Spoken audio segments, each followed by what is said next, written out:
Doc, kamusta po? Nakaraos na po ba? Tanong ni Geneva, puno ng pag-aalala. Sa kabila ng mga pagsubok na dinaranas, hindi niya kinamuhian ang kanyang kapatid na si Clara. Napakabuti ng puso nito, kaya't labis ang pagmamahal niya rito. Proud na proud siya, dahil sa kabila ng lahat ng trauma, nagawa nitong lampasan ang mga hamon ng buhay. Mula nang iwan sila ng kanilang mga magulang na mas piniling bumuo ng panibagong pamilya, sinuong nila ang mga pagsubok ng magkasama. Hindi sila natibag ng mga hamon, sa tulong ng puong may kapal, nagawa nilang malampasan ang lahat. Nagbakawala ng hangin si Yar Javier, bago tinanggal ang stethoscope na nakaround sa kanyang lead. Nilaro ito sa kanyang mga daliri, bago marahang tinapik ang braso ni Geneva. "We're so sorry, Miss Madrigal. Ngunit hindi kinaya ng kapatid mo ang isilang pa ang bata. Bukod sa mahina ang kanyang puso, masyado pang bata ang kanyang katawan, kaya't hindi na niya ito kinaya. Kusa nang sumuko ang kanyang katawan at lahat ng makakaya namin ay ginawa namin," paliwanag nito. At tuloy na sinasabi ni Yar Javier na kaya ng kapatid niyang magkaroon ng normal delivery, kaya't hindi niya magawang paniwalaan ang mga sinasabi nito. "Hindi ho. Hindi totoo yan, Doc. Impossible po ang mga sinasabi niyo. Malakas ang kapatid ko. Kinaya niya ang lahat ng masalimuot na nangyari sa buhay niya. Malakas siya. Buhay pa ang kapatid ko." Hysterical ngunit luha ang sagot niya, puno ng pagdaramdam. Nakita ang pagkabahala sa mukha ni Yar Javier, kasunod ng sunod-sunod nitong pag-iling. Sa labis na sakit, halos maglupasay si Geneva, hanggang sa mawalan na lamang siya ng malay. Nang muling magmulat ng kanyang mga mata, bumungad sa kanya ang puting kisam. Napakurap siya at nilibot ang tingin sa paligid. Agad siyang bumangon nang maalala ang mga pangyayari, bago magdilim ang kanyang paningin. Walang ibang tao sa kwartong pinaghigaan niya, kaya't agad siyang lumabas. Sinalubong siya ni Yar Javier, na may malungkot na tinik. "Wala na ang iyong mahal na kapatid." Nilinis niya ang lalamunan, bago nanginginig ang mga kamay na inabot ang palad ng doktor, nang tumigil ito sa harapan niya. Kitang-kita niya ang pagkahabag sa mga mata nito, habang titig na titig siya sa kanyang mga mata. "Docs, pakiusap po. Sabihin niyo naman sa akin na isa lamang pong biro ang lahat ng sinabi niyo.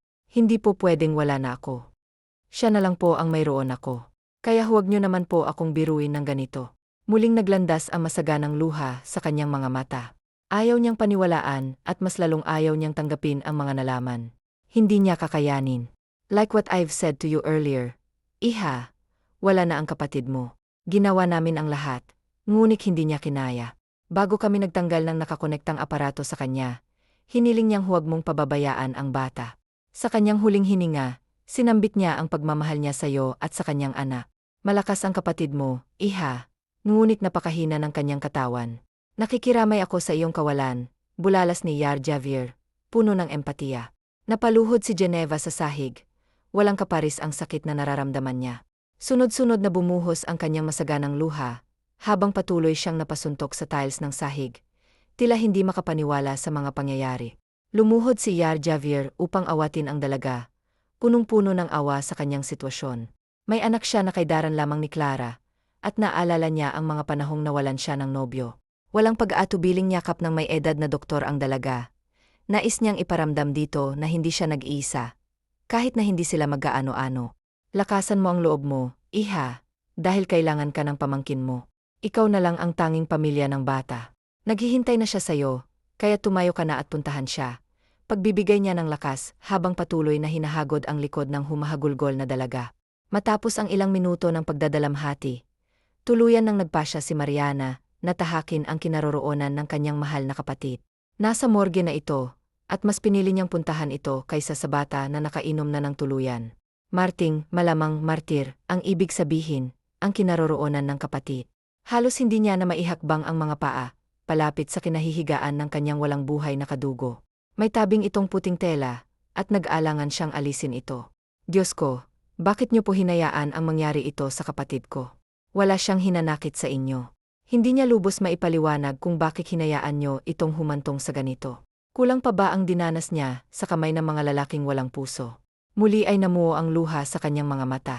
Tinatagan niya ang loob upang makita, mahaplos, at mayakap kahit sa huling pagkakataon ang kanyang mahal na kapatid. Unti-unti niyang inalis ang tabing sa mukha ni Clara. Napahinto siya nang tumambad sa kanya ang wala ng buhay na si Clara. Nanginginig ang kamay niyang hinaplos ang mukha nito, at maging ang kanyang labi, nanginginig ng hagkan niya, ang nanlalamig na noo nito. Walang salitang lumalabas sa kanyang bibig, habang yakap-yakap niya ito ng mahigpit. Ang sakit at pighati ay dinanas niya sa pamamagitan ng pag-iyak. Kahit gaano pa siya humiyaw, hindi na maibabalik ang kanyang kapatid.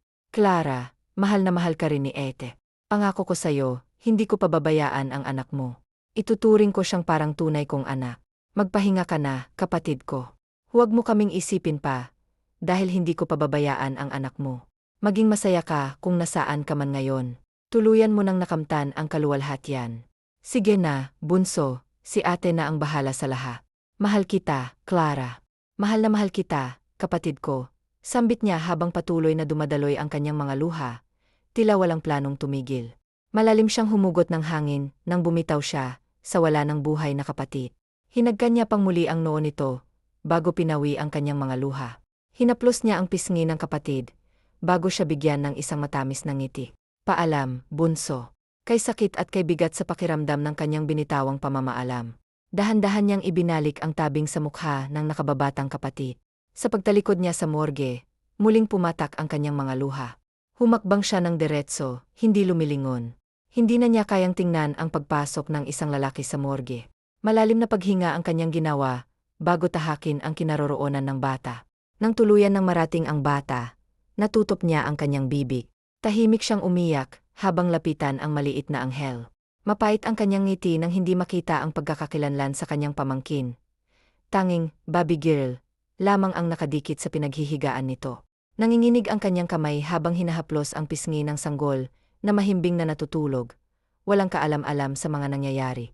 Nadudurog ang kanyang puso para sa bata.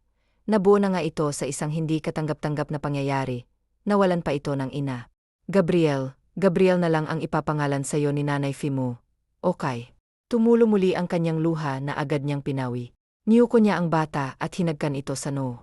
Ikaw ang anghel namin ng mama mo na nasa langit na. Mula ngayon, ako na ang magiging nanay mo. Mamahalin kita, anak, nang higit pa sa buhay ko, madamdamin niyang saad. Uno ng pighati, napangiti siya nang biglang ngumiti ang natutulog na sanggol. Impit na lamang siyang umiyak bago lisanin ang silid. Hindi pa niya maiuwi ang bata, kaya't naglakad siya patungo sa libingan ng kanyang pinakamamahal na kapatid. Labag man sa kanyang kalooban na tawagan ang mga magulang, kailangan niyang gawin ito, dahil hindi niya kakayanin ang mataas na gastusin. 20 anyos pa lamang siya, at ang tanging trabaho niya ay pagiging tindera sa isang pandesalan. May ipon man siya, hindi ito sapat. Ang nakasasama sa kanyang loob, wala umanong maitutulong ang mga ito. Naibato niya ang gali sa pagdadamdam sa kanila, ngunit mas napatunayan niya ito ngayon. Nang hihina at puno ng galit para sa mga magulang, tinungo pa rin ni Mariana ang kanilang barangay. Wala nang iba pang makakatulong sa kanila, kundi ang kanilang butihing kapitana. Maraming salamat po, Captain Carlos. Hinding-hindi ko po makakalimutan ang pagtulong niyo sa amin. Hilam na ang kanyang mga mata nang muling kausapin ang huling taong hiningan niya ng tulong. Naihatid na nila sa huling hantungan ang kanyang pinakamamahal na kapatid, at ni anino ng kanilang mga magulang ay hindi nila nakita. Tinanggap na niya ang mapait na katotohanan. Siya na lamang at ang pamangkin ang tanging magkasama sa buhay. Ginagap ng butihing tagapaglingkod sa kanilang barangay ang kanyang palad, at marahan itong pinisil. Walang anuman, Mariana. Pinapangako kong tutulong at maglilingkod ako sa abot ng aking makakaya. Hiling kong humilom ang puso mo, lalo't may batang nangangailangan ng lakas at gabay mo. Lumaban ka lang, Mariana, ha? Kayang-kaya mong lampasan ang lahat, dahil isa kang malakas na babae. Anito na nagpangiti sa dalagang namumugto na ang mga mata. Saglit na bumitaw si Mariana upang dumukot ng ilang papel na pera. Gayon ang 3 buwan niya sa pwesto, at ang natanggap na sweldo ay buo niyang iniabot sa nagdadalamhating dalaga. Tanggapin mo ito, iha. Inilagay nito ang pera sa palad ng dalaga, dahil batid nitong kakailanganin niya ito sa ospital, upang tuluyan niyang makuha ang sanggol. Captain Carlos. Muling umagos ang masagana niyang luha. Ano kay buti ng kanilang kapitan sa kanya? Gayon, hindi naman sila nito magkaano-ano. Sobra-sobra na ang binibigay nitong tulong sa kanya. Kung sino pa ang hindi nila kadugo, siya pa ang tumutulong ng labis. Taos-puso po akong nagpapasalamat sa inyo, Captain Carlos. Hulog po kayo ng langit sa amin. Kung wala ho kayo, hindi ko na ho alam ang gagawin ko. Hindi po talaga nagkamali ang mga tao sa pagpili sa inyo, dahil napakabuti po ng puso nyo. Naway marami pa po kayong matulungan. Hinding-hindi ko po kayo makakalimutan, lalong-lalo na po ang pagtulong nyo sa amin. Sa uli, maraming salamat. Tumutulo man ang kanyang luha, nakapaskil naman ang masayang ngiti sa kanyang labi. Meron na kasi siyang pambayad sa ospital, at makukuha at makakasama na niya ang pamangkin. Saka na lang niya isipin ang pagtataguyod dito. Sa ngayon, kailangan niyang tibayan ang loob, lalo't mag-isa na lamang niyang susuungin ang hamon ng buhay. Ngumiti ang babae, bago tumango sa kanya. May ngiti rin sa kanyang labi nang bumitaw siya sa yakap nito.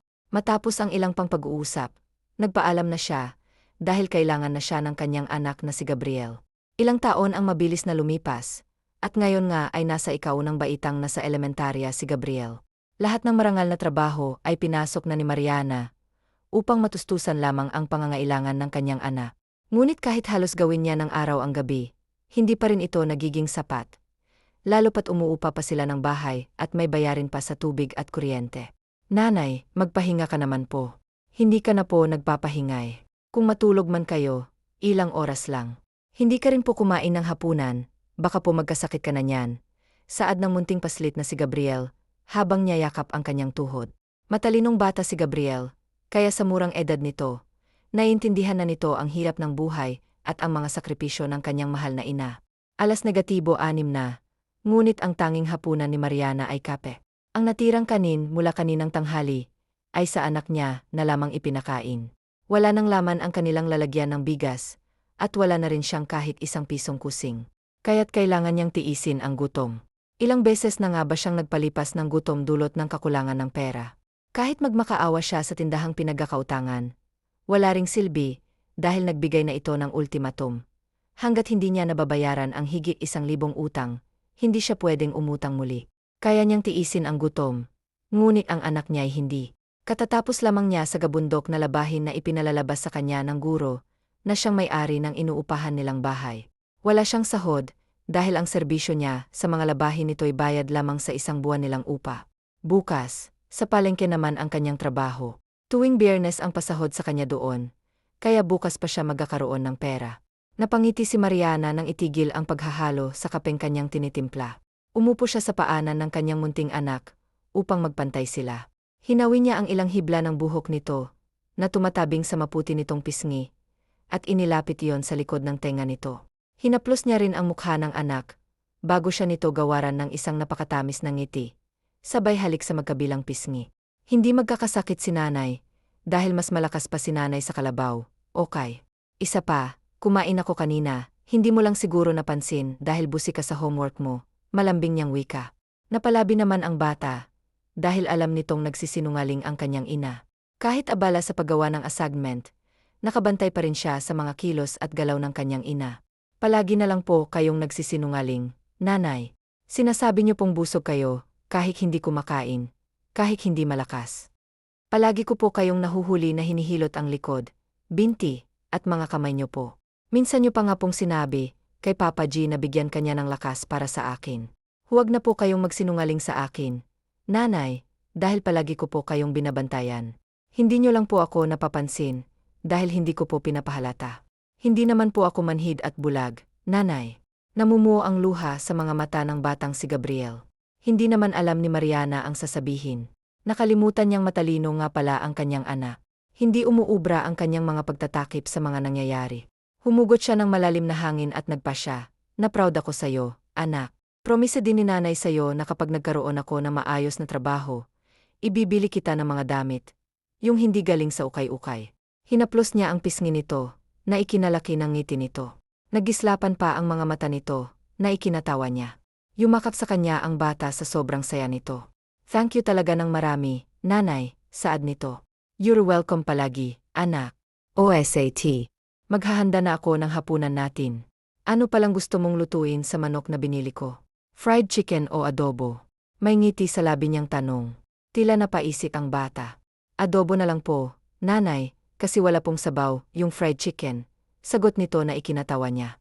Okay, adobong manok ang ulam natin ngayon, anya rito. Tumango-tango ang bata at iniwan na niya ito sa sala, habang sinusukat ang binili niyang sapatos. Nagsaing na muna siya at sumingit sandali upang makapagbigay ng bayad kay Aling Lolita.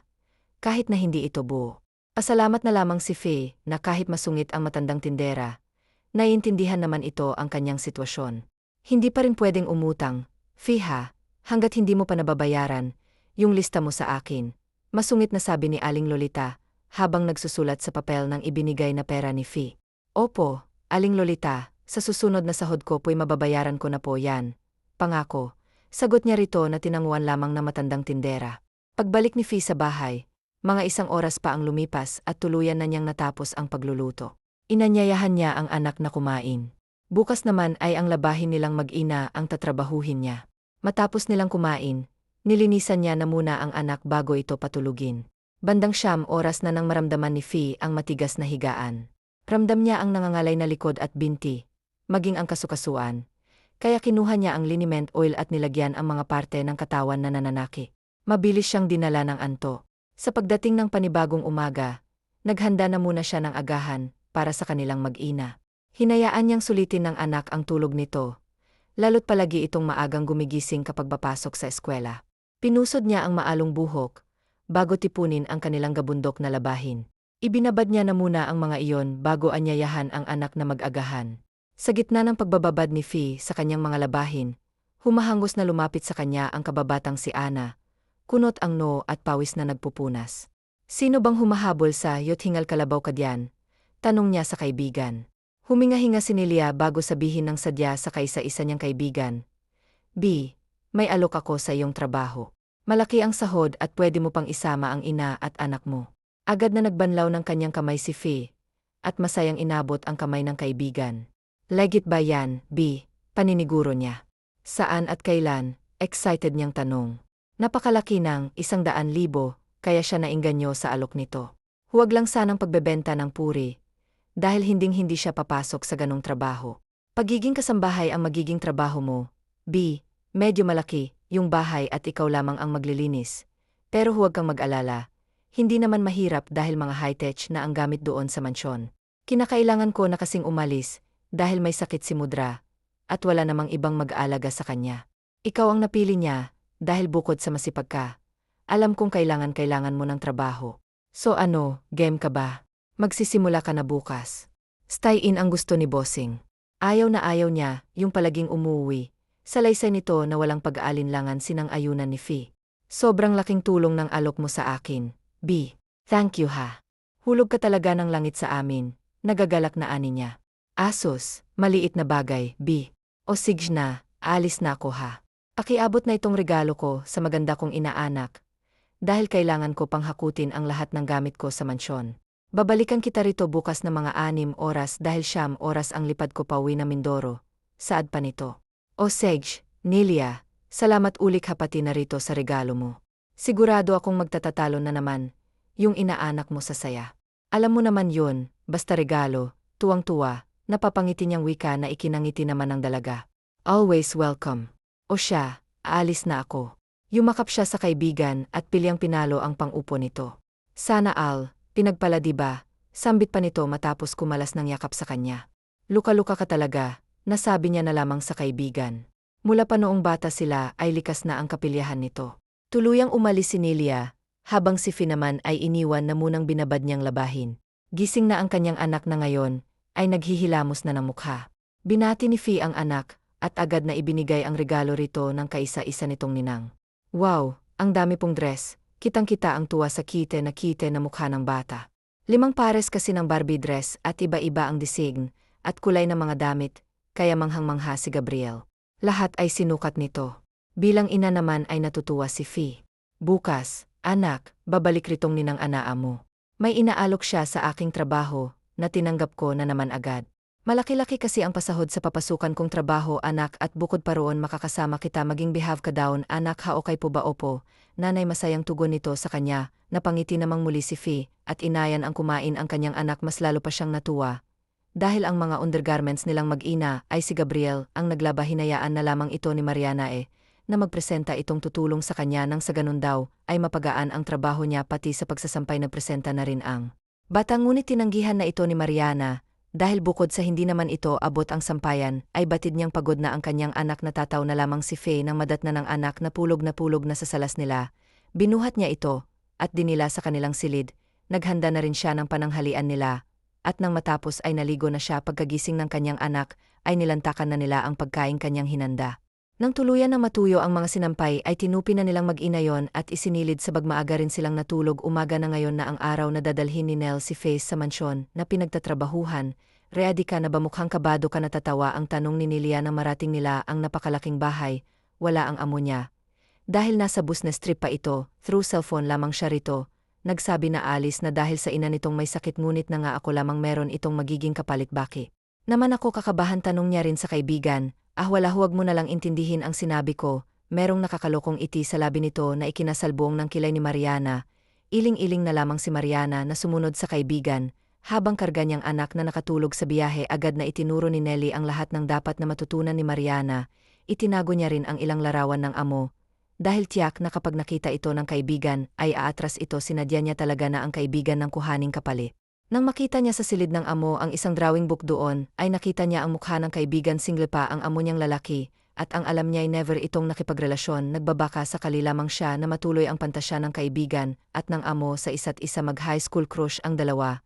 At kung sakaling matuloy ang naudlot na pagtitinginan ng mga ito, ay siya ang pinakaunang tao na matutuwa para sa kaibigan dahil deserve nito at ng kanyang inaanak ang isang lalaki na katulad ng kanyang amo na bukod sa gwapo ay mabait rin at successful sa buhay. So ano, na alis na ako. Biha, ikaw nang bahala rito. Bukas pang dating ni bossing kaya pwede ka pang magsing pretty dito. Kapag nagutom kayo ng inaanak ko, dumukot lang kayo sa kusina, walang problema. Kay bossing yon. Kahit ubusin niyo pang stock ng kusina. Dahil barya lang sa kanyang mga iyan ay nga rin pala gusto ni bossing na kapagal siya sa business trip ay ipinaghahanda siya ng paborito niyang ulam, kare-karyon B at stick. Easy lang naman yun. O so papano ba bien na beautiful best friend? Kumindat pa ito. Bago isinukbit ang bag, muling nagpasalamat si Faith sa kaibigan. Kampante naman siya sa sarili. Dahil marunong siya sa kusina, lalong-lalo na sa gawaing bahay. Pagkaalis ng kaibigan, ay memorya niya ang palibot ng napakalaking bahay. Medyo maalikabok ang bookshelf, kaya nilinisan niya yon. Nilinisan niya rin ang living room. Kahit na malinis naman yon, hindi kasi siya sanay na walang ginagawa, kaya halos mang-inab na ang paligid sa mabusisi niyang paglilinis. Nanay, boses ni Gabriel na mukhang kagigising lamang ang nagpatigil kay Mariana sa kanyang ginagawa. Nilingon ito ng dalaga at masuyong ngini siya. Nilapitan niya rin ito at saka kinarga. Nagugutom ka na ba, anak? Malambing niyang tanong rito. Mag-12 na kasi kumakalam na rin ang tiyan niya, ngunit ayaw niya namang kumain ng hindi kasabay ang anak. Ayaw niya rin namang gisingin ito, kaya hinintay niya na lamang na magising lalo pat meron naman siyang ginagawa. Opo, nanay. Nagkukusot ng mata nitong sagot. Sabay naman nilang mag-inang tinungo ang kusina ng mansyon. Namamangha pa rin talaga ang dalaga sa karangyaan ng paligid. Kumbaga sa puno ay hitik na hitik ito sa bunga. Mukhang kahit na ilang buwan silang mastok sa bahay na yon, ay hindi sila magugutom sa sobrang dami ng pagkain. Wow, ang dami pong pagkain, nanay, pwede po kaya tayong kumuha? Kahit isa lang? Inosenteng tanong nito nang buksan niya ang ref na punong-puno ng laman na halos magsiksikan na sa sobrang dami. Ang tinutukoy din nito ay ang mga tsokolete. Po pwede naman siguro, hindi naman siguro mapapansin ang amo natin kung kukuha tayo ng isa lang. Nag-aalangan man, ngunit sa nakikitang pananabik sa anak, ay kumuha siya ng isang piraso. Pero anak, mamaya mo na kainin, o kailangan muna nating kumain. Para hindi kasi punin pangungondisyon nitong agad namang sinangayunan ng bata. Matapos kumain, ay kinondisyon niyang muli ang anak na pumirmi lamang sa salas. Sinabi naman ni Nelia na pwedeng manood ang TV, kaya binuksan niyo ni Mariana nang sa ganun, ay hindi ito maburo sa salas habang naghihintay sa kanya. Na matapos ang mga kailangang tapusin sa hardin naman, ay nagtabang siya ng mga damo, nagbunot na rin, at diniligan ng mga natutuyong bulaklak. Napapailing siya. Dahil mukhang hindi yun napagtutuunan ng pansin ng kanyang kaibigan. Pagkatapos sa hardin, ay ang pool naman ang nilinisan niya. Tagaktak ang kanyang pawis na matapos niyang lisan ng pool. Nagpunas siya ng pawis gamit ang laylayan ng kanyang damit. Ipinasya niya na rin na pumasok sa loob. Sinulya pa niya lang saglit ang tuwang-tuwa niyang anak na nanonood ng cartoons. Bago siya pumasok sa silid na ibinigay sa kanila ng kaibigan, minabuti niya na lamang na maligo. Dahil nanlalagkit na siya sa pawis matapos malinisan ang sarili, ay pinuntahan niya na ang anak. Kailangan niya na itong paliguan. Pagkatapos ko po bang maligo, nanay, manonood pa rin po ako ng TO. Pero anak, kapag nandito na yung may-ari nitong bahay, hindi ka na pwedeng manood. O kay masuyo niyang paalala rito. Nakakaintindi namang tumango ang bata. Tuluyan na niya itong pinaliguan, at pagkatapos ay hinayaan niya itong manood. Na kinuod na rin siya. Dahil wala naman siyang gagawin, ni hindi niya namalayang nakatulog na pala siya. Nagising na lamang siyang madilim na ang paligid. Tinungan niya ang anak na tulog habang nakahiga sa mga hita niya. Kinuha niya ang remote at pinatay ang TV. Binuhat niya na rin ang kaniyang anak at dinala ito sa kanilang silid. Kinaumagahan, ay maagang naghanda si Mariana. Iniluto niya ang ibinilin sa kanya ng kaibigan. Bandang 6 oras na siya natapos magluto. Iniwan niya na muna ang mga hinandang pagkain sa mesa. Wala namang pusa, kaya hindi niya kailangang mangamba. Tinakpan niya na lamang ang mga niluto. Minamadali niya ang paglilinis ng katawan. Saktong tapos na siya sa pagliligo nang nakarinig ng busina mula sa labas. Kaya dali-dali siyang nagtungo sa malaking gete upang pagbuksan na magiging amo. Sa kabilang banda naman ay natitigilan si Anders. Hindi niya mayalis ang tingin sa babaeng nagbubukas ng gete. Para sa kanya tila napako siya sa kinaupuan. Habang matamang nakatitig sa babaeng bumihag ng puso niya. Ilang taon na ang nakakaan. Masasabi mang bata pa ang puso niya noon, ngunit ang babae lamang ang katangitanging nakukuha ng kanyang atensyon. O mas tamang sabihin na ito lang ang katangitanging babae na nakasungkit ng pihikan niyang puso. Ibang-iba kasi ito kung ikukumpara sa ibang mga babae na masyadong liberated. Bukod sa pagiging liberated, ay maarte din. Mahinhin ito, matalino, at mabait. Average girl man ito kung isalarawan ng ibang, ngunit para sa kanya ito ang pinakamaganda sa lahat. Bukod sa kanyang ina Mariana, mahina ang naibulalas niya nang humarap ito sa bintana ng kotse niya. Bumilis din ang tibok ng kanyang puso nang ngumiti ito. Ngiti nitong yon doon siya nito. Nabihag mas lalo pang bumilis ang tibok ng puso niya. Kumatok ito sa bintana ng kotse niya. Para siyang iwan, tinalo niya pa yung natatae. Huminga na lamang siya na malalim at pilit na pinakakalma ang sarili. Nag-poker face rin siya bago buksan ng bintana at kagaya ng ekspresyon niya, kanina'y nagulat rin ito. Nang masilayan siya, Anders, tila bay hindi siya sigurado sa nakikita. Pakiramdam din niya ay tumigil ang pag-ikot ng mundo niya. Ang kauna-unahang lalaki na umangkin ng kanyang batang puso noon ay nasa harapan niyang muli ngayon. Lihim namang napangiti ang binata na wala ang pagiging blangko ng mukha nito. Na masilayan malapitan ang mukha ng hindi makapaniwalang dalaga. Nilinis niya ang lalamunan bago tumikhim. Faye, what a small world, baritonong saad niya rito sa napakapreskong tono. Hindi niya nais na ipahalata ang epekto nito sa kanya. Ikaw ang magiging amo ko, paninigurado niya na tinanguan lamang ng binata. Agad siyang napalunok at saka nag-iwas ng tingin, dahil hindi niya kinakayang makipagtagisan ng tingin rito. Hindi naman magkamayaw ang puso niya sa pagtambol. Ilang taon na kasi ang dumaan, ngunit ang epekto sa kanya ng lalaki ay kagayang-kagaya pa rin ng dati. Walang nagbago. Nakabaon lamang sa puso niya at ngayon nasa harapan na niya itong muli at siyang namumutawirin ang pagtingin niya para dito. Good morning po, sir. Nautal niyang bati rito. Napahigpit ang kapit niya sa laylayan ng lumanyang damit nang marinig ang bahagyang pagtawa nito. Para bang musika yun sa kanyang pandinig. Masyado namang formal. Just call me Anders. Bruskong sambit niya na tinugon lamang ng dalaga ng isang tipid na tango. Call me Anders. Right here, right now. May otoridad naman doon niya. Nais niyang marinig ang muling pagtawag nito sa kanyang pangalan. Kaya sarak kasi sa pandinig kapag tinatawag siya nito sa mismong pangalan niya. Sa totoo lang ay isinusuka niya ang pangalang Anders dahil sinunod ang pangalan niya sa pangalan ng ama na siyang naging dahilan kung bakit nagpatiwakal ang kanyang pinakamamahal na ina. Ngunit kapag ang babaeng iniibig niya noon at magpahanggang ngayon ang siyang tumatawag sa kanya ng pangalan niya, ay natutuwa siya. Ganito talaga sigurong epekto ng pag-ibig, Anders. Hindi niya talaga mapigilang mautal sa lalaki lamang siya. Nabubulol, dinaig niya pa yung batang natuto palang magsalita kapag nasa harapan niya ito, lalo na kapag ilang metro lamang ang layo nito sa kanya. Dinadaga ang puso niya. Nakakapawang talaga ang pag-ibig. Face me muli niyang mando rito, habang pigil ang pagsilay ng pilyo nitong labi. Napipilitan namang sinunod ni Mariana ang utos sa kanya ng lalaki. Hindi niya mapigil na kagatin ang ibabang labi, lalo't batid niyang namumula siya. Naging malikot ang kanyang mga mata, na siyang nagpangiti na ng kuluyan sa binata. You're still that innocent girl I've met in high school. Walang nagbabago sa'yo, Mariana, sinsero niyang anirito. Gusto niya itong hagkan sa mukha at halikan sa labi. Ngunit hindi naman maaari, dahil wala siyang karapatan. Hindi siya nito nobyo. Pero ikaw, ang laki na ng pinagbago mo.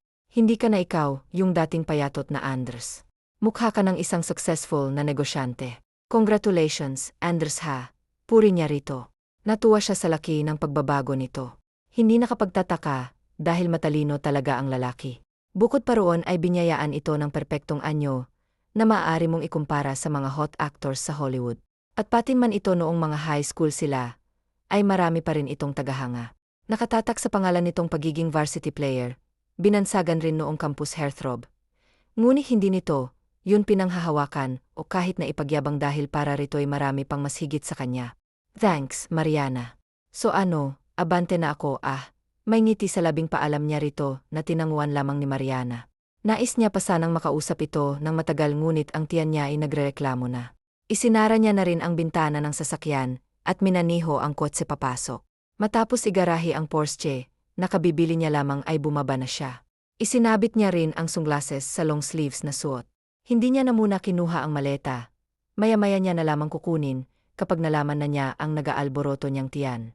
Lumingon siya sa dalaga na agad namang tumalima nang magtagpo ang kanilang mga mata. "Did you prepare something for me, Mariana?" Malumanay niyang tanong nang makalapit na ito sa kanya. Nais niyang malaman kaagad kung may hinanda na ba ito o wala para naman kung sakaling wala pa'y magpapaaral malamang magpaariba. At nakapamulsang muling humakbang papasok. Ngunit nasa entrada pa lamang siya nang bigla siyang napahinto ng matanggay. Malamang matanaw niya sa maliit na batang babae na tumatakbo papalapit sa kanya, o mas tamang sabihin na sa babaeng nasa likuran niya. "Nanay," umiiyak na anito bago yumakap sa kanyang ina. "Akala ko po iniwan niyo na ako kagaya nung nasa panaginip ko," sumbong nito sa kanya. Nagsalubong naman ang makakapal na kilay ni Andres. "Nanay," pauli-ulit na tanong niya sa isip. Tila ba kinurot ang puso niya nang kargahin ni Mariana ang bata. Mas lalo pa siyang nakaramdam ng sakit nang tawagin nito ang kargang bata ng anak. Tila ba tinuklaw siya ng ahas. Kung kailan naman nag-cruise ang landas nila ng babaeng noon, pa'y gustong makita, ay saka naman naging huli ang lahat. Pinanatili niya ang pagiging malaya, dahil sa plano niyang hanapin ito at ligawan. Ngunit mukhang sobra na siyang nahuli. Bumagsak ang magkabilang balikat niya, pati na ang kaninang masigla, at kumpleto niyang pakiramdam, ay bigla na lang rin napalitan ng lungkot at panghihinayang. Ngunit kahit na nasasaktan sa natutunghayan, ay hindi niya magawang iwas ang tingin sa mag-ina. Kabaliktaran ang ibig sabihin ng mga panaginip, "Anak ko, hinding-hindi mangyayari na iwanan ka ni nanay. Mahal na mahal kita, anak ko." Kay tahan na po pag-aalo niya sa anak, habang hinahaplos ang likod nito. Pinapatakan niya rin ng magagaang nahalik ang tuktok ng ulo nito. Namuo ang pagkahabag sa kanyang inosenteng mukha. Naalala niyang kapatid ang tunay na ina ni Gabriel. Alam ng kanyang anak ang tungkol sa ina nito. Hindi siya kailanman naglihim sa anak.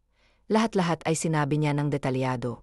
Hindi na kinaya ni Andres ang mga nasasaksihan, kaya minabuti niyang ang mauna sa loob at agad na dumiretso sa dining aya. Sumunod naman sa kanya ang mag-ina. "Meron ka na palang anak," paninimula saad ni Andres, habang hinihiwa ang steak na si Mariana pa mismo naglagay sa kanyang plato. Nakakatawa para sa kanya, dahil para itong asawa niya kung pagsilbihan siya. 6 na taon na rin, may ngiti sa labing tugon naman ni Mariana. Hindi na muna kumain ang anak niya, dahil hindi pa naman umano ito nagugutom. Nagpaalam ang bata kay Andres na kung maaaring manood ng cartoons, na agad namang pinayagan ang binata. Ewan ba ni Andres ngunit sa likod ng sakit na nararamdaman, ay napakagaan ng loob niya sa bata. Para kasi itong munting sugo na inihulog sa lupa, upang maghasik ng kakyutan. "If you don't mind me asking, may I ask kung nasaan ang daddy niya? I mean, your husband?" Mariin niyang naipikit ang mga mata ng mautal sa huli niyang tanong. Para bang merong bumara sa lalamunan niya, nang itanong ang tungkol sa asawa nito. Napangiti naman si Mariana. "Ako lang ang mama at papa niya." Proud niyang sabi na ikinakunot ng noo ni Andres. "Pwede ko bang malaman kung papaanong ikaw lang ang daddy at mommy niya?" Curious niyang tanong. Gustong-gusto niya talagang malaman ang bawat detalye ng buhay nito. Napabuntong hininga naman si Mariana, bago sulyapan ang anak na humahagik-hik, habang giliw na giliw sa pinanonood nitong Masha and the Bear. Ngunit sasagot pa lang sana siya nang biglang tumunog ang cellphone ng kaharap niya. Itinikom niya na lamang ang bibig at hinayaan noong kausapin ang kung sino mang tumawag at baka importante. Nagpaalam ito sa kanya na sasagutin lang ang tawag na agad niya namang tinanguan. Bumalik si Andres ng tahimik. Hindi niya na muli pang inulit ang tanong kanina, dahil nawalan na siya ng gana. Tumawag kasi ang half-brother niya, at sinabing binawian na ng buhay ang kanilang ama kani-kanina lamang. Napupuot siya sa ama, ngunit bilang anak ay nakakaramdam siya ng sakit. Walang imik niyang tinungo ang silid kung saan meron siyang minibar. Meron kasi siyang insomnia, at ang tanging gamot para sa kanya ay ang kanyang mga paboritong ala. Muling tumunog ang cellphone niya ngunit hindi na niya ito binigyan pa ng pansin. Lalo pa half-brother niya lang naman yon. Hindi niya pagbibigyan ang hiling nitong pumunta siya. Hindi niya kailanman haharapin ang ikalawang pamilya ng ama. Sila ang legal ng kanyang ina, ngunit ginawa sila nitong ikalawa. Nagmistulang kabit ang kanyang ina noon. Nilango niya ang sarili, hanggang sa makatulugan niya, na ang ikalimang bote ng alak na nakakalahati niya pa lamang. Sikat ng araw ang siyang gumising kay Anders kinaumagahan. Gamit ang kamay ay hinal niya ang mukha. Bumangon na rin siya at saka sinulyapan ang orasan. 9 oras na.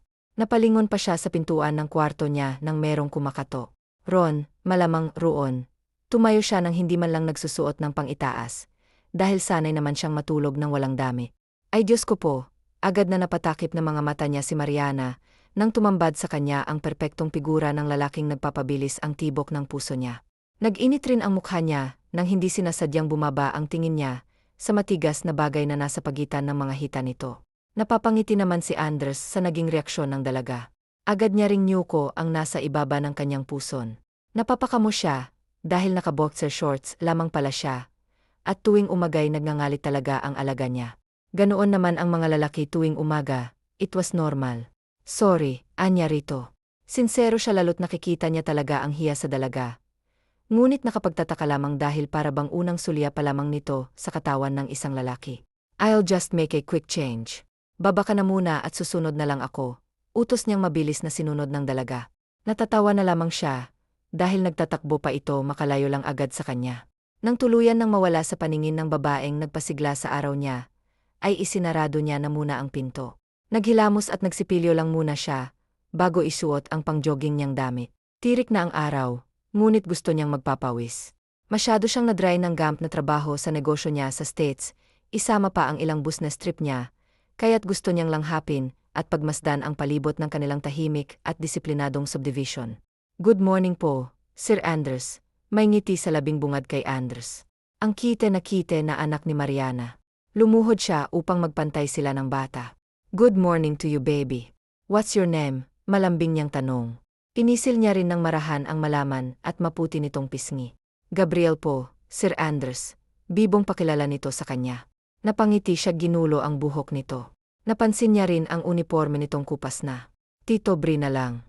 Apasok ka na ba sa school mo? Tanong niya pa na sunod-sunod nitong tinanguan. Nasaan nga pala ang mama mo? Dagdag niya pang tanong nitong inilibot ang tingin sa paligid ngunit hindi niya makita ang hinahanap. Nasa kusina po, Tito Anders. Hinahanda niya po yung baon ko, sagot nitong ikintango-tango niya. Saan ba ang school na pinapasukan mo at ihahatid na kita? By the way, do you want Tito Bri to be your driver today? Tanong niyang ikiningning ng mga mata nito. Natawa siya at muling pinisil ang pisngi nito. Gusto ko po. Gusto ko po. Tumatalon pang sabi nito. Mas lalo namang napangiti ang binata. Ang plano niyang pagjodoging ay hindi niya na itutuloy. Magpapalit lang muna si Dito ng damit ha. Tapos sabay tayong kakain ng breakfast. Okay, anya rito. Sunod-sunod namang tumango ang bata. Ginulo niya ang buhok nito, bago bumalik sa silid. Isang simpleng shirt na maroon at khaki shorts na pinarisan niya ng puting sapatos at sunglasses ang napili niyang isuot. Para sa kanya ay napakasimple lamang ng suot niya. Ngunit nang masilayan ito ng dalagay, para bang na starstruck ito. Gusto naman ng binata ang nakikitang admirasyon sa mga mata ng dalaga. Yumuko siya upang itago ang ngiti sa kanyang mga labi, na hindi niya mapigil-pigil. Dinaig niya pa ang teenager na kinikilig. Ramdam niya rin ang pag-iinit na magkabilang tuktok ng tenga niya. Ay sinanay, nagaganyak. Kurap-kurapet winawarningan na tumigil ito ngunit pilya lamang siyang nginitsyan ng anak, kaya't napapakagat labi siyang nagbaba ng tingin. Para bang inilalako siya nito sa binata. Nahihiya po si nanay, Tito Anders. Sambit pa nitong muli. Napapatakbo na si Anders, bago humakbang patungong hapag. Sinanyasan niya si Gabriel na tumigil, dahil namumula na ng husto ang mama nito. Maging ang lig ay nadamay na sa pamumula. Na-miss ko ang scrambled eggs. Come on, join me. Masarap kumain ng may kasalo. Alok niya kay Mariana, na hindi man lang nawawala ang ngiti sa kanyang labi. Dito ka sa tabi ko maupo, Little Gabriel, baling niya sa bibong bata. Tinapik ni Anders ang katabing upuan na agad namang sinunod ng bata. Tumabi nga ito sa kanya. Nilagyan naman ni Anders ang plato nito ng kaunting pagkain, nakakasya lamang sa maliit nitong tiyan. Panay ang kwento ni Gabriel ng tungkol sa nakukuha nitong mga grades at scores sa eskwelahan.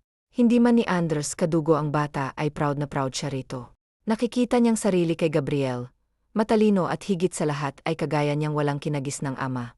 Sa kabilang banda naman ay tila ba hinahaplos ang puso ni Mariana sa closeness ng dalawa, gayong kakikilala lamang ng mga ito. Parang hindi sila ibang tao kung ituring nito. Natutuwa siya at the same time, may nalulungkot, dahil naibaling ng anak niya kay Anders ang pananabik nito sa ama.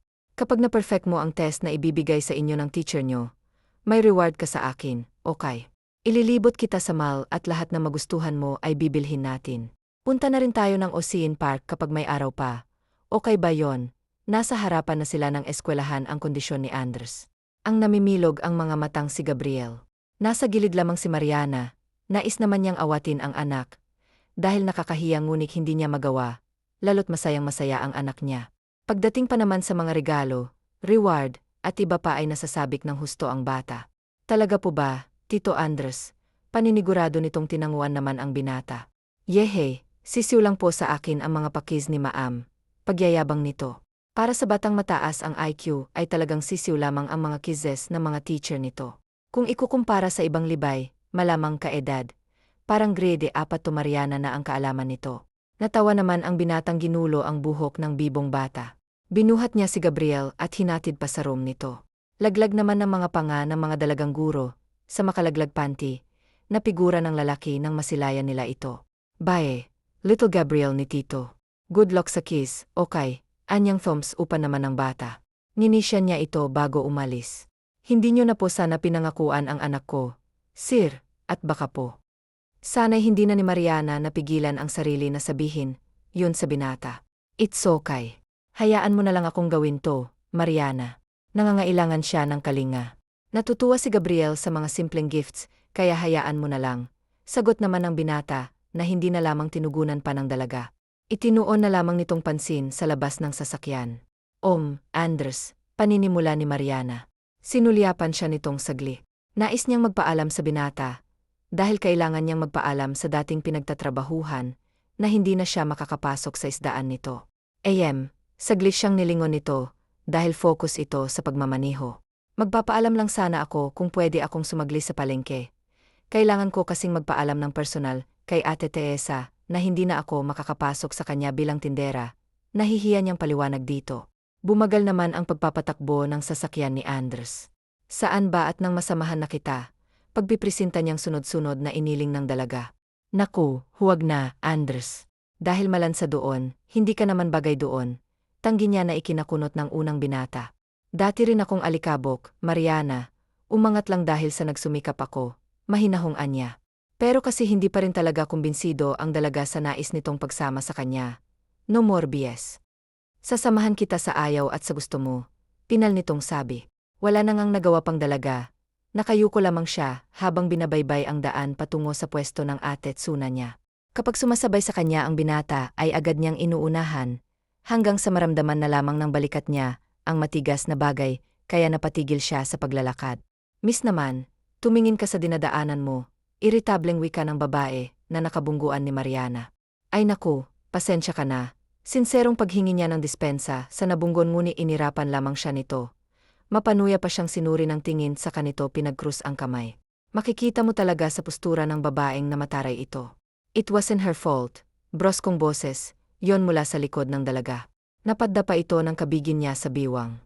It was you, miss. Ikaw ang hindi tumitingin sa dinadaanan mo.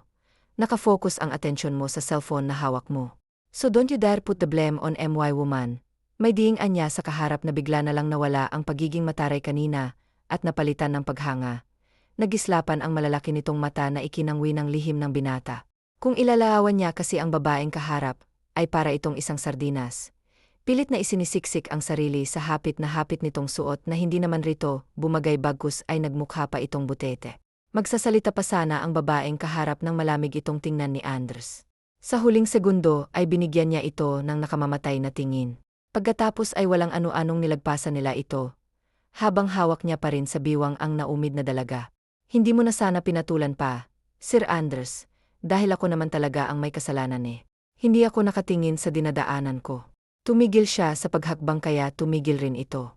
I'm not blind, Mariana. Nakasunod ang mga mata ko sa bawat kilos mo. Siya ang may kasalanan kung bakit kayo nagkabungguan. Isa pa, hindi ko basta-basta hahayaan ng kahit na sinong matahin ka, lalo't mukha namang binugbog na sardinas. Banat nitong ikinapitik, malamang ikakapit, nangiti ng dalaga, dahil hindi niya akalaing marunong rin itong mamuna ng kapwa.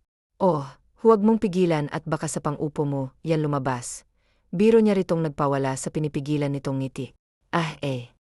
Baka naman po pwede nyo na pong bitawan ang biwang ko. Wika niya, dahil kanina pang hindi nito inaalis ang kamay sa biwang niya. Oh, sorry, mabilis nitong binawi ang kamay at saka ito napakamot sa bato. Tumango na lamang si Mariana at nagpatuloy sa paghakbang. Tuluyan nilang narating ang pwesto ni Tuna. Sinabi rito ng dalaga na hindi na ito makakapasok na naunawaan naman ng babaeng may-ari ng tindahan. Matapos ng pamamaalam sa dating pinapasukang trabaho, ay umuwi na sila ng mansyon. Dumiretso agad si Mariana sa kusina, habang si Anders naman ay sa kanyang silid. Pagpasok niya pa lamang ay bumungad agad sa kanya ang cellphone, na panay ang ring. Napabuntong hininga siya bago kunin ang cellphone.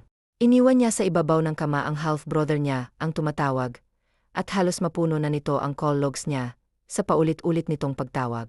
Pinakatitigan niya lamang ang cellphone, na patuloy sa pagtunog, hanggang sa ipasya niyang sagutin ang tawag nito. Thank goodness sinagot mo rin, saad ng nasa kabilang linya. Where is it Fernando? Walang gana niyang tanong. Ibinagsak niya rin ang katawan sa kama, sabay hilo sa kanyang sentido.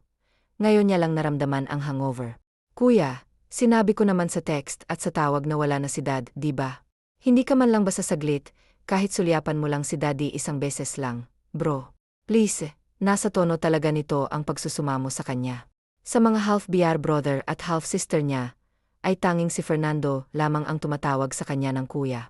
Ito lang din ang palaging umaapoy, nangangamusta, at kung minsan ay bumibisita, kahit na dinededma niya lang ito. Kaya nyo na yan. Kayo naman ang pamilya ni Tanda, kaya huwag nyo na akong idamay sa mga palabas nyo. Pakisabi sa nanay mo na hinding-hindi ako maghahabol sa mga pera na matandang binawian na rin naman ng buhay. Iyon lang at pinatay niya na ang tawag. Nanginginig ang buong kalamnan niya sa gali. Grabe ang sakit at pahirap na ibinigay sa kanila ng kanyang ama. Dinurog nito ang puso ng butihin niyang ina, at ni Pisong Kusing ay hindi ito nagbigay, ni ang suportahan siya ay hindi nito ginawa. Kaya anong kadahilanan para dalawin o silipin niya ito, gayong hindi niya, yun ginawa noon sa kanila, habang nagdidildil sila ng asin ng kanyang ina. Nawala lamang ang galit sa puso ni Anders, nang kumatok sa pintuan niya ang dalaga. Ang mayumi nitong binig ay nagbibigay na naman ng bolta-boltaheng kuryente, sa buong sistema niya. May ngiti sa labi niya nang bumangon sa kamang hinihigaan. Sinuklay niya ang buhok gamit ang kamay bago buksan ang pinto. Yes, animoy hindi naging mabangis kanina, nang salubungin niya, ng isang matamis na ngiti ang dalagang nasa kanyang harapan. Agad namang napayuko si Mariana, dahil para siyang hinihipnotismo. Nadadala siya sa mga ngiti nito, na nagpapahina ng kanyang mga tuhod. Ang puso niya na may nagkukumahog na naman at tila ba walang planong kumalma. Nakapaghanda na po kasi ako ng pananghalian, nautal niya pang imporma rito. Mas lalo lamang lumawak ang pagkakangiti ng binata, kaya hindi niya na napigil ang sarili, nakabigin ito at inabot ang baba. Your redness is making me damn crazy, Mariana. Can I kiss you? Para na siyang atakehin sa puso. Madiin niya na lang na ipinikit mga mata ng unti-unti itong yumuko, hanggang sa maramdaman niya na lang ang mainit at malambot nitong labi. Napahigpit ang kapit niya sa laylayan ng kanyang damit lalo na nang gumalaw ang labi nito. It was her first kiss at hindi niya alam kung papaanong tumugon. Mahal niya ang lalaki ngunit walang rason, upang gawin nila ang nakapanghihinayang nilang pinagsasaluhan. Kaya naman, buong lakas niyang itinulak ito. Mali po, Sir Anders.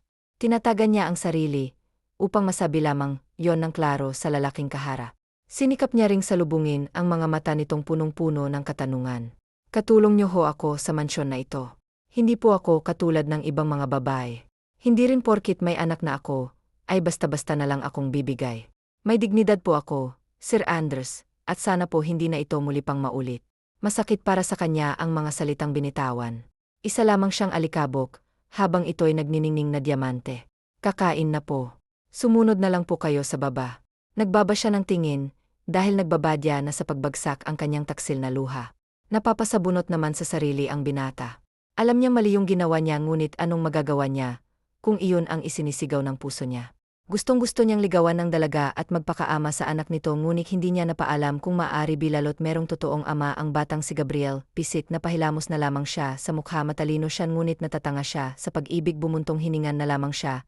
Bago sumunod sa dalaga sa hapag ay namutawi ang katahimikan, tanging tunog ng kubyertos lamang ang maririnig. Hihingi na sana ng sor ang binata nang bigla nilang magpaalam ang dalaga na magwawalis lang muna sa heart. Di napapakamot na lamang tuloy si Anders sa ulo niya, magpapatulong na lamang siya sa anak nito, mamaya tama kay Gabriel siya, Hihingi ng tulong minadali niya ang pagkain, at agad na nagpaalam sa dalaga pupuntahan niya sa eskwelahan si Gabriel. Tito Andres, patakbong lumapit sa kanya si Gabriel na makita siya nito. "Hey little angel, did you miss Tito Andres?" Malambing niyang tanong rito nang salubungin niya ito ng isang nayakap. Binuhat niya rin ito, "Sobra po tito, at saka alam niyo po na perfect ko po yung keys ni Maam, tapos may bigla ang meeting sila. Kaya wala po kaming pasok mamaya." Magiliw nitong sabi na ikinangiti ni Andres. Dahil mukhang umaayon sa kanya ang panahon, saktong-sakto lang pala ang pagsundo ko sa'yo, anya, sa bata kumain ka na ba? Tanong niyang sunod-sunod nitong tinanguan. "Very good, mahihingan sa sanang pabor sa'yo si Tito Andres." Niliitan niya ang boses na ikinagitlabain na insa kung ano bang pabor ang gustong hingi ng binata. "Get your bag first din, magpaalam ka na kay teacher." Utos niya muna sa bata na agad naman nung sinangayunan bumaba ito, at patakbong bumalik sa room nito. "Ano po bang favor ang kailangan niyo tito?" Inosenteng tanong ni Gabriel habang nasa loob na sila ng sasakyan. Kinakabitan ito ni Andres ng seatbelt. Kasi si nanay mo gali sa akin." Pinalungkot niya ang mukha pati na ang boses. Nais niya kasing kampihan siya nito, childish man, ngunit wala siyang ibang maisip na paraan. "Bakit naman po?" takang tanong nitong ikinakalat ni Brian sa kanyang ulo. Papaano niya nga ba sasabihin sa isang bata ang mga nangyari kanina? Bumuntong hininga siya bago simulan ang pagmamana. "Neo, I like your nanay, kaso ayaw niyo sa akin. Dahil hindi daw kami bagay." Paninimula niya. Iniisip niya siguro na purkit may anak na siya, ay hindi na siya kamahal-mahalan so much. "Babi Gabriel, at handang-handa naman akong maging super daddy mo. Gusto mo rin ba akong maging daddy?" "Gustong-gusto po, napakabait niyo po, tapos gwapo pa." Masayang tugon nito sa kanya na ikinangiti niya. "Pero Tito Andres, hindi naman po ako ni nanay totoong anak." Anitong biglang ikinapreno ng binata. What? Gulat niyang tanong. Itinabi niya muna ang sasakyan. Napapakamot naman sa ulo nito ang bata. "Si Mama Clara po ang totoo kong mama, kaso nasa heaven na po siya, kaya sinanay na ngayon ng mama ko." Simpleng paliwanag nito na ikinalaki at ikinaaliw alas na mukha ng gwapong binata. Dinaig niya pa ay nanalo sa loto. Ang puso niya ay parang biglang lumundag sa sobrang saya. Ginagap ni Andres ang maliit na palad ni Gabriel, saka yun pinisil-pisil. "Ba gusto mo akong maging daddy?" tanong niya ritong sunod-sunod na tinanguan ni Gabriel. "Okay, ganito, tulungan mo naman si Tito na mapaos si nanay mo, para maging isang happy family na tayo. Pwede po ba yun, my little angel?" "Opo, pwede po Tito Daddy. Kailan po ba tayo sisimulan na maging happy family?" "Mamaya na agad pagdating natin sa bahay." Makahulog ang tugon niya.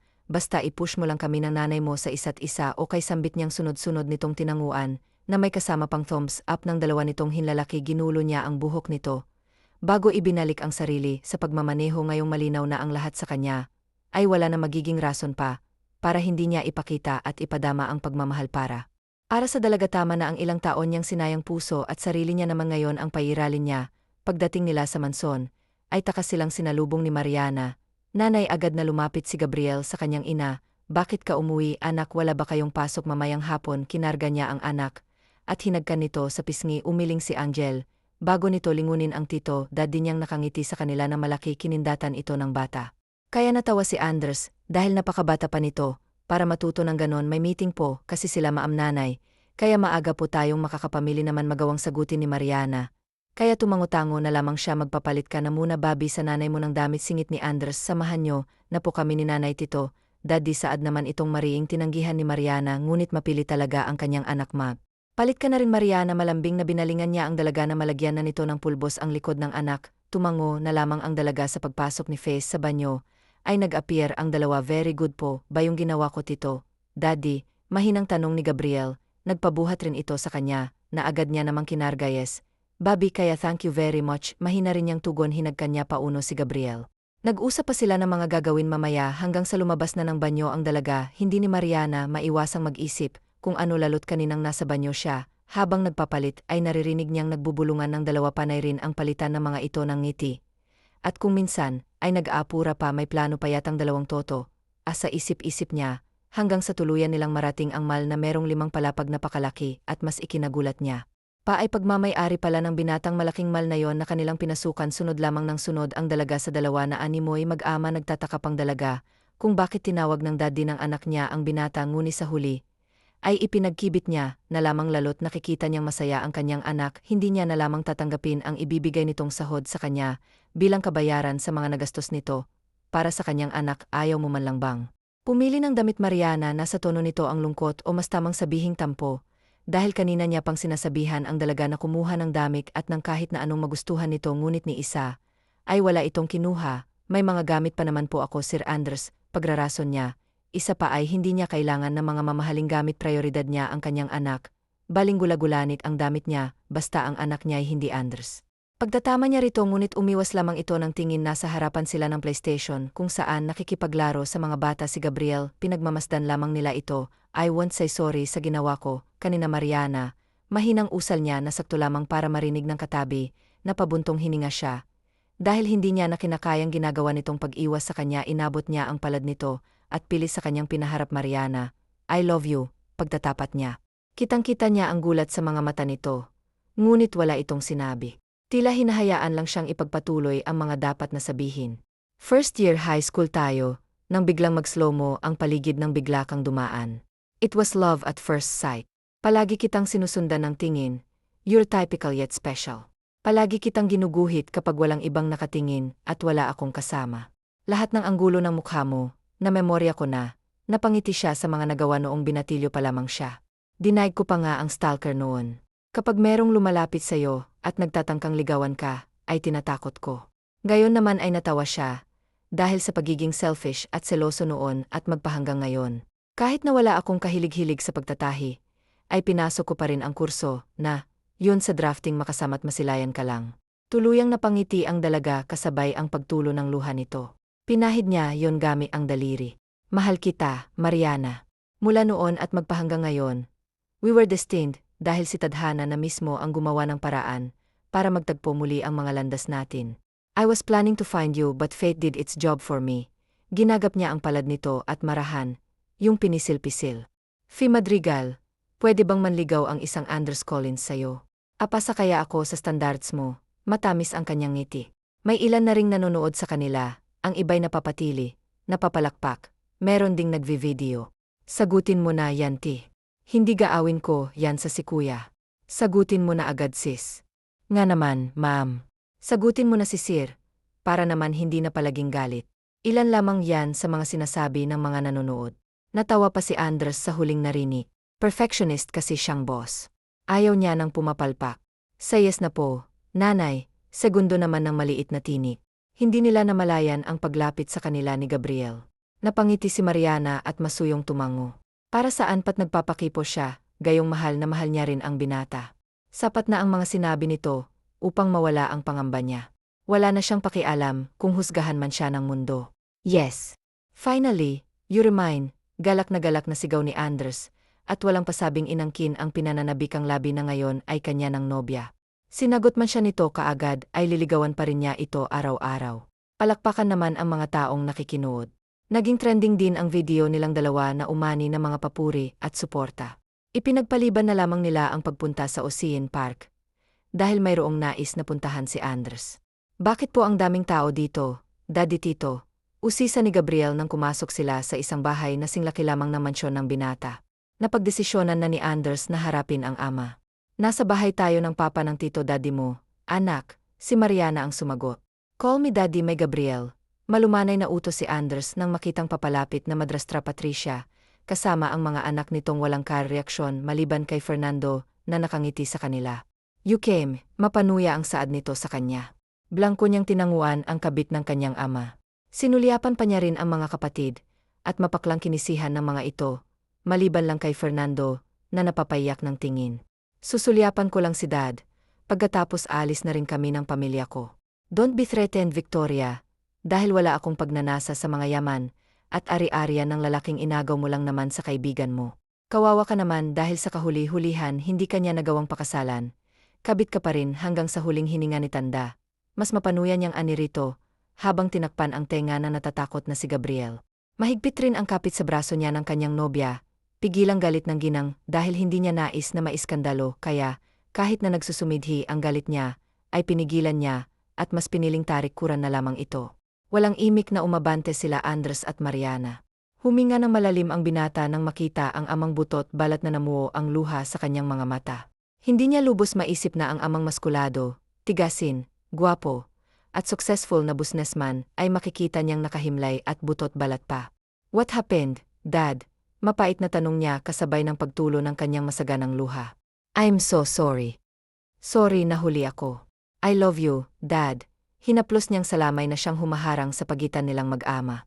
Tila piniga ang puso niya sa nasasaksihan. Pinahid niya ang luha ng umiyak na rin na si Gabriel. Daddy, huwag ka na pong umiyak, anito sa kanya na ikinangiti niya.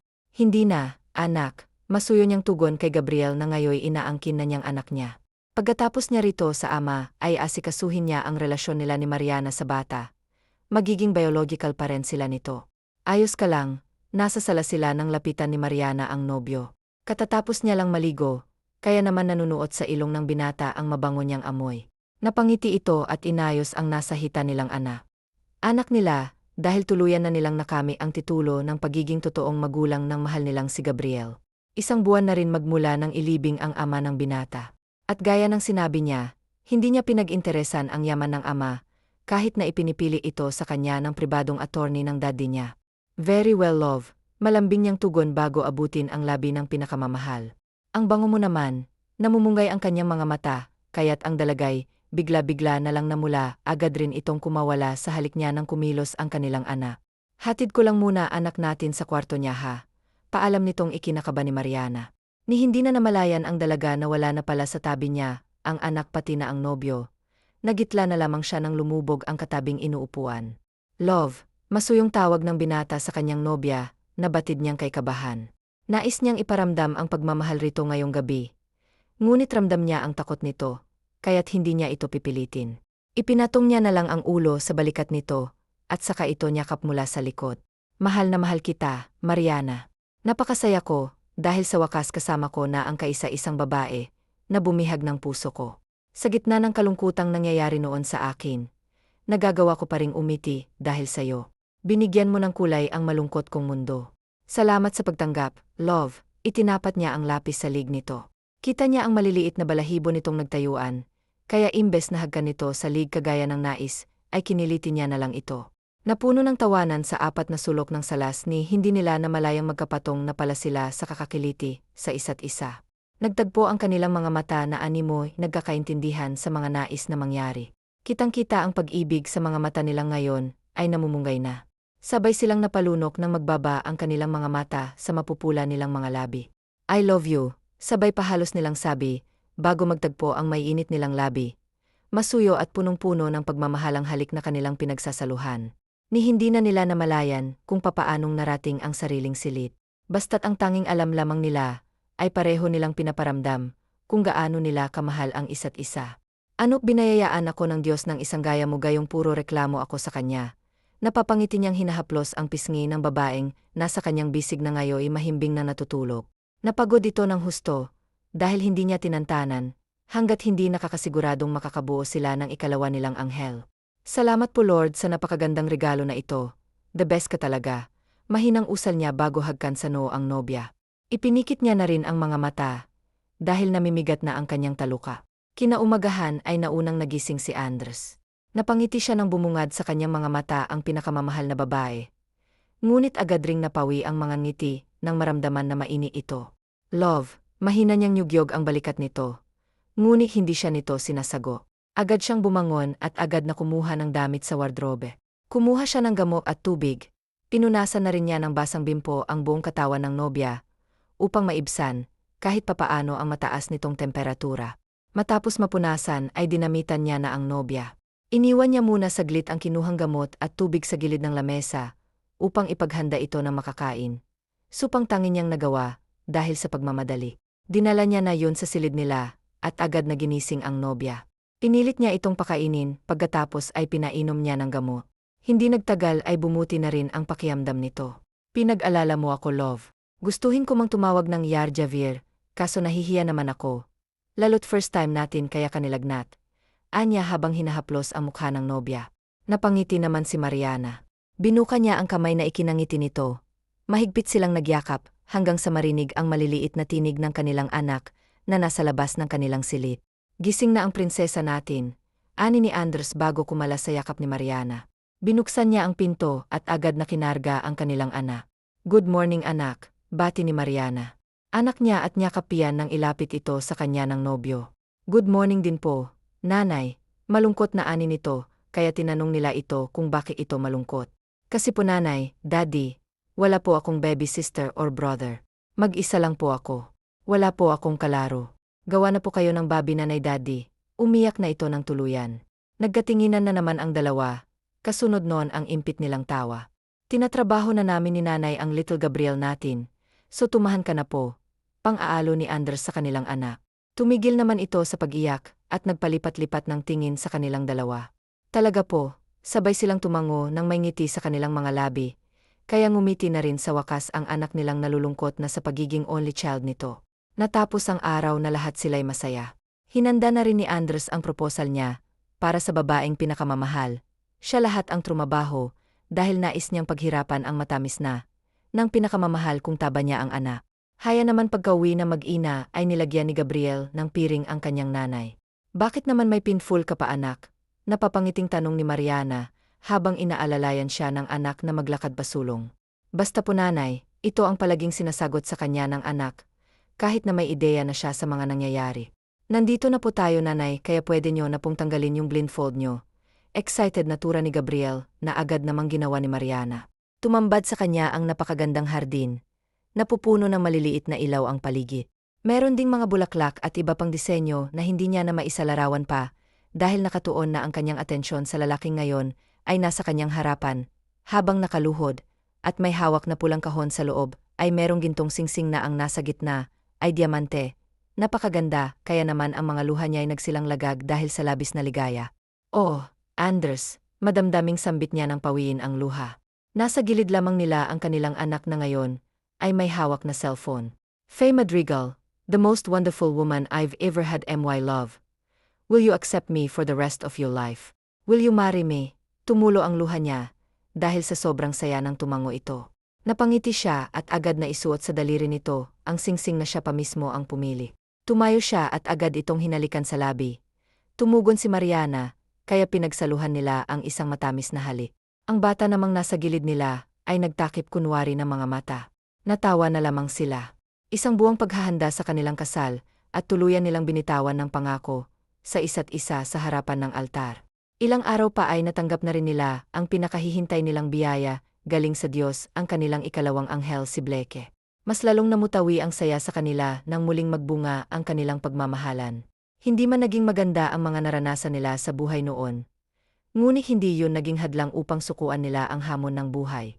Ngayon ay malalaki na ang kanilang 3 anak. At ngayon din ay sinselebrete nila ang ika-anibersaryo ng kanilang pagiging mag-asawa. Wakas.